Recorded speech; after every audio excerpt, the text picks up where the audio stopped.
fuudhan sodaatin namni gariin haga qabeenya godhadhutti haga abbaa qabeenyaa ta'utti maal irratti fuudhaa jedha.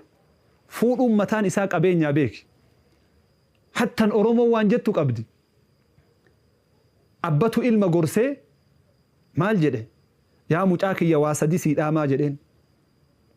Horii gurraacha gabbataa yoo agarte qalachuudhaaf ittiin fiiginii jedheen. Sa'a adii bareedaa kalaafe kafoon fixate yoo agarte qalachuu hin dhiisinii jedheen. Ammas daggala nama dandeettii qabu jettee caakkaa adda kee seentee ulee muradha jetteen seeninii jedheen. Yaa mucaa yaa abbaa kiyya dhaamsi isin jettan kun naaf hin gallee jedheen. Hin hiikeef abbaan. Saani gurraachi gabbataan anin qalatin siin jedhe. Nama guyyaa qabeenya keessa argatee dhageettii argateetiniin jedhe hintala irraa fuudha jettee ittiin fiiginii jedheen. Guyyaa keessa qabeenya argatee beek.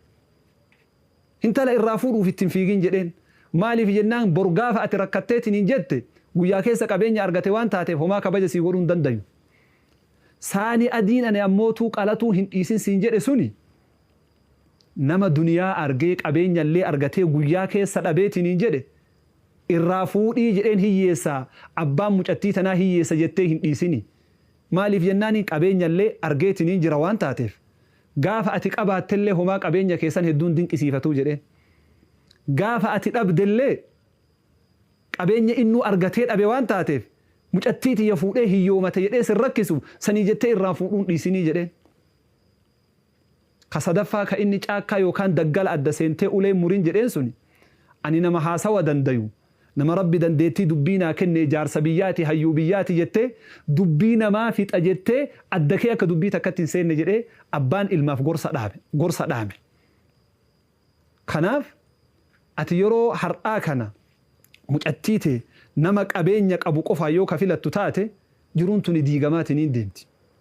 Ati ammoo dargaggeessi islaamaa mucattii diinii rabbii beeytu ta diinii ufii jaalattu yoo agarte fuudhi jiruuteettu tola. Jiruun diiniidhaan tolti. Fuudhan sodaatin namni gariin haga qabeenya godhadhutti haga abbaa qabeenyaa ta'utti maal irratti fuudhaa jedha. Fuudhuun mataan isaa qabeenyaa beeki.